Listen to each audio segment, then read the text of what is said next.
thinking like a behavioral scientist, I'm going to be talking to you about moist toilet paper. Yes, you heard that right. I think in the next 5 minutes, I'm going to say the word moist more times than I ever thought I'd say in my entire life. So brace yourselves for that. Any of you who follow Rory will know that this is one of his absolute favorite topics, talking about moist toilet paper. So we were really excited to have the opportunity to work with Andrex on their product range. Now, if we take a look at the multi-billion-dollar toilet paper market in the US, I think it's quite surprising that only about 5% of it is actually made up of moist toilet paper. Now, to me, this is surprising because it actually is, when you think about it, the more logical choice. If you think about it, every single day we tend to wash our hands with water, not dry paper towels. So why should this be any different? So what we did is we worked with Andrex to really start to unpack what were those psychological barriers standing in the way of more people using moist toilet paper. Now, I want you to imagine that you're walking down the toilet paper aisle of the supermarket. What do you see? I would say easily at least 10 different brands of dry toilet paper. You know, you've got numerous different variants being sold. You've got double roll, quilted, strong, even bamboo now. And then usually somewhere hidden away on the top of the shelf, out of view, maybe a few packs of moist toilet paper. Now, what happens when your brain sees this choice set is that it thinks, okay, dry paper is the norm. There are so many options available. Everyone else must use it. I'm going to do that too. I'm going to ignore that weird moist stuff on the top shelf. What's interesting even further is that people who do buy moist toilet paper tend to be quite embarrassed about it. They tend to hide it out of view in their bathrooms, even when their guests are coming round. And I can see a few of you smiling, so you definitely, obviously, relate to that. So here, it's really about this is just not the norm. It's not something people are doing. And it just further reinforces that it's a bit of a weird thing to do. Now, this is also further compounded by the types of names used for these products. So things like washlets, classic clean.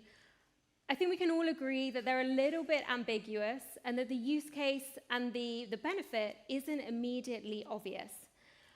So what we did is, like any good behavioral scientist, we employed a very rigorous testing program of a range of different names that overcame these psychological barriers, and really making sure that we weren't just capturing consumers' System 2 responses, but also capturing their System 1 response, so we could feel really confident in what we were putting out there.